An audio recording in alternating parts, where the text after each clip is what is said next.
Hello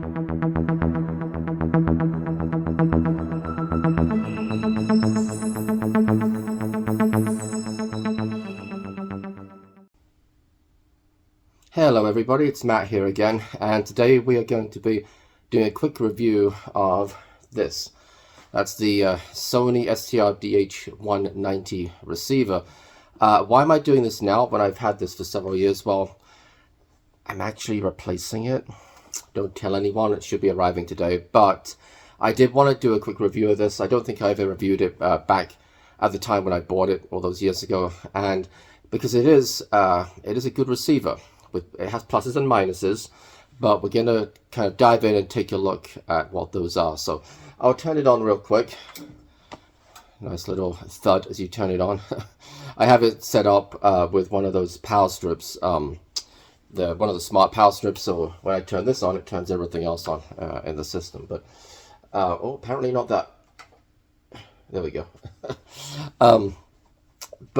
Anyways. Yeah, so the Sony STR DH190. Now, it's an amp, or a receiver, I should say. It's not technically, it's not an integrated amplifier. It's actually a receiver because it has a built-in radio, and it's a very popular receiver that I've seen a lot of people post videos about. Sony still sell it, and it's been going strong for years, so it's obviously selling well. And I think there are some definite reasons for that, and some reasons why, if you're looking to buy an amp or again a receiver with a kind of a smaller budget, then I would definitely give this a look. And again, I understand I'm switching it out.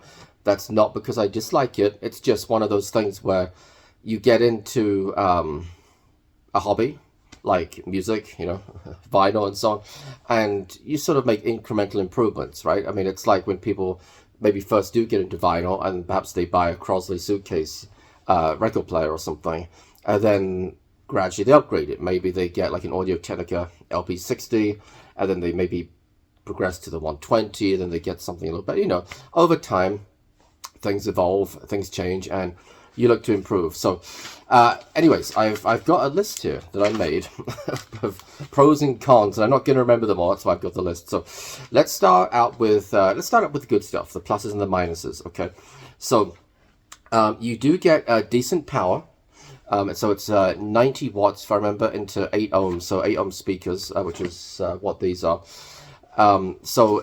It's should be plenty powerful enough for most setups, particularly if you have kind of a smaller to mid-sized room. Of course, part of that's going to depend on your speakers as well, but it's also really good value. I kind of touched on this earlier, but for the price point, honestly, you probably can't beat this. It's right up there.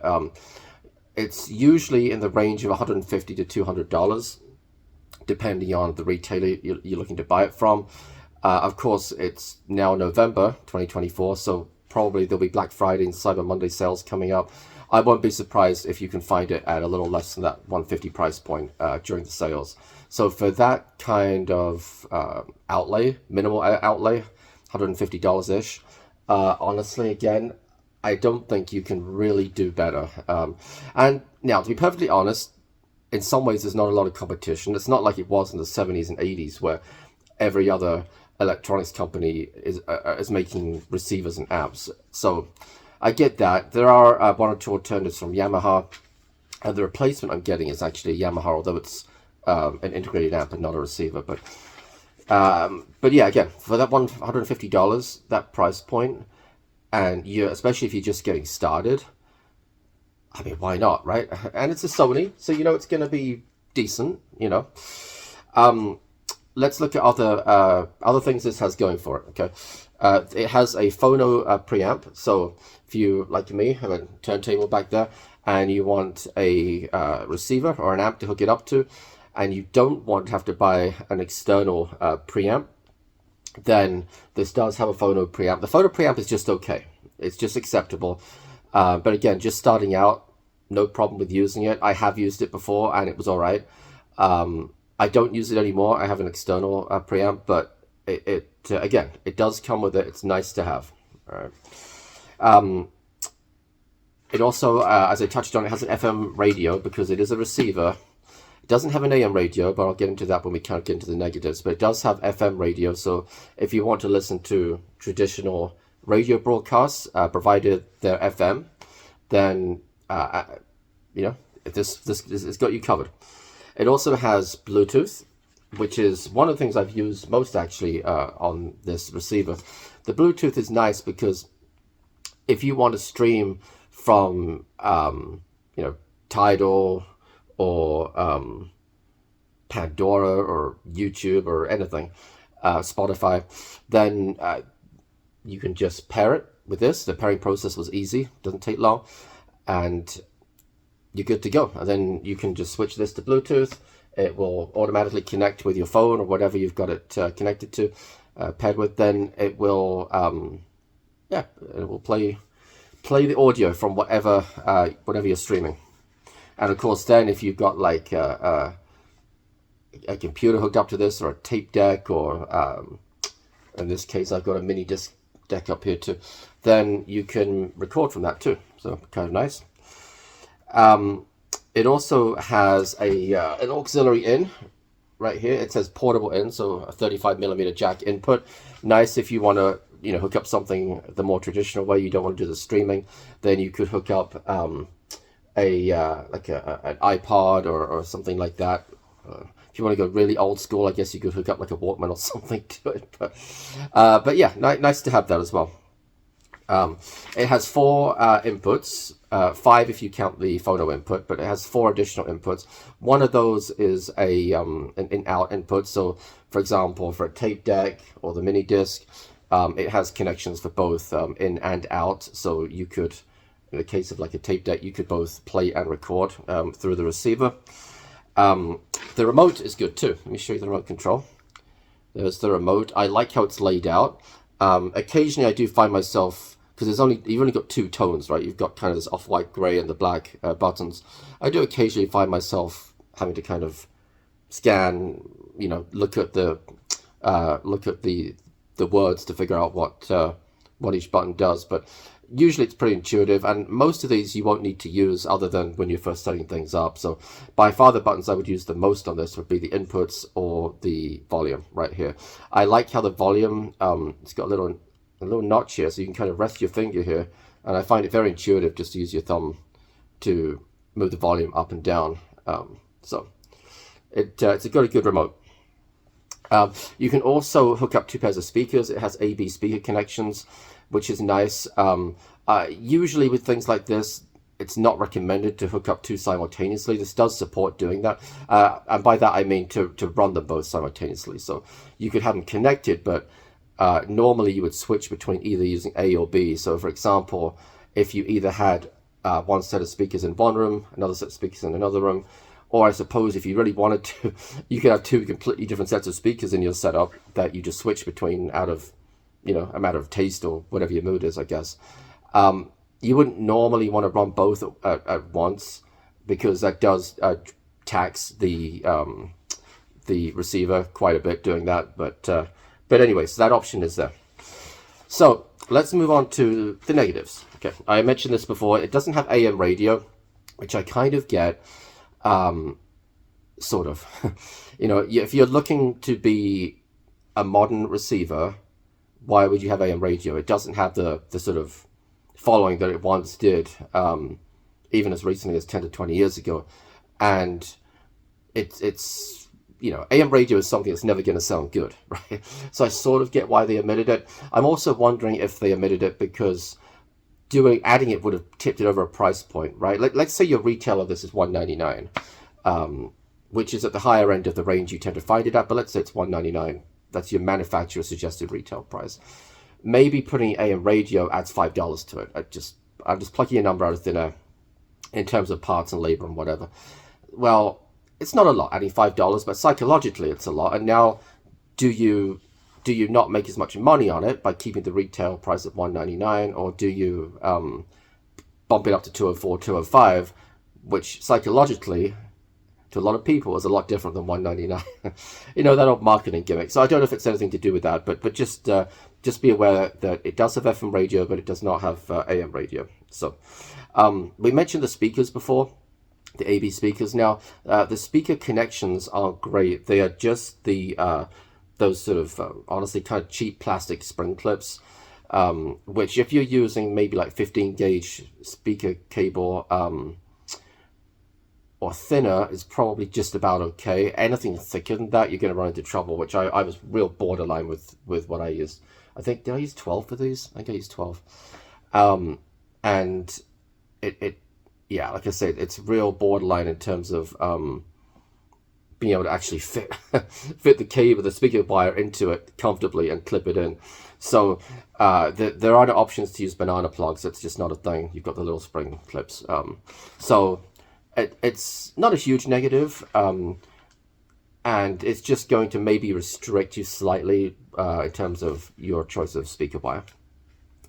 Next up is, you know, I mentioned the inputs. I would like there to be 1 or 2 more inputs on it, particularly the in-out. It only has 1 in-out. So for me, and I'll lift this up, you'll notice at the top I've got a switch box. You see that switch box right at the top there, next to that cassette. So the for me, I had to use a switch box. There we go. Because I have 2 devices in here that require in and out. I have the cassette deck up top, which just about see right there. There it is up there, and the mini disc deck. Well, both of those require in out so you can record and play through the receiver. So I had to have that little switch box. I mean, I could have got a different one. I haven't had that one laying around. I wasn't using it. So a slight negative there. It would be nice if it had 1 more set of inputs.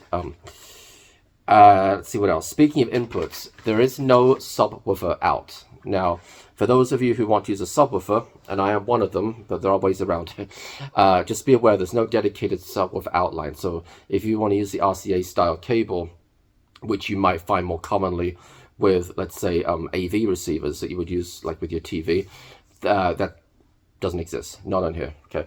Now, I do have a subwoofer. It's sitting down there. Right there. Okay. And yes, I know it's inside the cabinet, but it's not in the same cabinet that the turntable is on, and it's also dampened with a vibration pad, so I find that it doesn't vibrate at all, actually. Anyway, if you want to use a subwoofer, you're going to have to run the speaker cable out to the subwoofer, and not all subwoofers support this. This one does, but not all of them do. So you have to run like a high-level speaker cable out and to the high-level input on the subwoofer, and then run more speaker cables out from the subwoofer to your actual speaker. So you're increasing the number of cables by, well, you're adding 3 to it, right? Instead of having 1 subwoofer, now you're having 4 speaker cables. Just something to keep in mind. It is going to greatly restrict your subwoofer options if you want to use one. So this thing has a sticker on it. I'll see if you guys can see it. It's up the top. See the sticker right here that says high-res audio. Okay. Now, I think that depends on what your definition of high-res audio is, because there is no optical in, for one thing. Okay. And it doesn't have a DAC, a digital audio converter. So you're going to have to... Right, so if you want to stream high-res audio, let's say, well, you might think, well, that's fine, it's got Bluetooth. Well, yeah, but Bluetooth has it's bandwidth limited. So if you're streaming from Bluetooth, even if, let's say you're streaming from Tidal, which I like to do, even if that's telling you that it's Tidal's like high-res audio, whatever they call it now, like your max bitrate, that doesn't mean that's what you're listening to. Because you're streaming over Bluetooth, this is not capable of extracting everything out of that. So it's really going to be CD audio quality, which honestly in most circumstances is perfectly fine, perfectly acceptable CD quality. I mean, I've got a CD player in here, so it can't be that bad, right? And it's not. It does sound good. Just something to be aware of, though, that you're going to have an external DAC if you want, and then feed it into here at the line level or whatever, if you want to have what I would call true high-res audio. I think that sticker's a little bit misleading for me, because of some of the hoops you'd have to jump through to actually get full kind of high-res audio that's higher than CD quality. So something to keep in mind. So the phono preamp we mentioned, it is a plus that it has it. It's an okay preamp. Okay, it's fine if you're starting out. It's not spectacular, but it gets the job done. So just a little something to be aware. I kind of put it both in the plus and negative categories as far as my list goes here. It does have tone controls for the treble and bass. Let's look at the pros and cons of that though, because it's nice that it has them. It's a receiver, you would kind of expect it, but they're digital. That means, so for example, if you look on the remote here, you'll see we have bass and treble controls to push it up or down. So absolute purists might not like the fact that there's a digital element to that. It's not all analog. I think in this day and age, if you're looking for a receiver that doesn't have any digital elements to it, you're probably out of luck unless you're looking to buy vintage. So I wouldn't worry too much about that. But I've also found that it doesn't work that great. It does affect the sound, but maybe not as much as one would think. You know, it goes up to like a number 10. Let's say you try and push the bass up, and you can also dial it back to like -10. Same thing with the treble. But I do sometimes think, oh, I wish it went up to 15 or 20, you know, just to give it a little bit more punch where absolutely needed. So that's the reason actually why for vinyl I have, you can kind of see it back there, a little boxer, a little, what they call a shit stack, because those are all made by the company shit. The little equalizer there, which helps kind of adjust some of the settings I prefer to listen to with vinyl. But yeah, so again, the tone controls, they exist on this. I don't think they're particularly great, but they are there. And the other slight negative, we sort of touched on this kind of, but when it comes to the speakers, so it's not really going to drive 4 ohm speakers. Just beware. I mean, you can try it, but I don't think it's gonna I think they might be a little bit too power hungry, so I wouldn't. It's not really rated to do that. I think it's rated for 6 and above, so 4 you might be pushing your luck a little bit, and again these are 8. So again, just something to be aware of. If you have 4 ohm speakers, this may not be a good match. You might want to look at a different receiver probably, unless you want to change your speakers as well, but that's, you know, if you're just looking to change one thing, then probably a different receiver if you're looking at having 4 ohm speakers. So I think that's about it. Like I say, I'm not going to play music. There's no point. You wouldn't be able to tell through YouTube and through my phone that I'm filming this with how good it sounds particularly.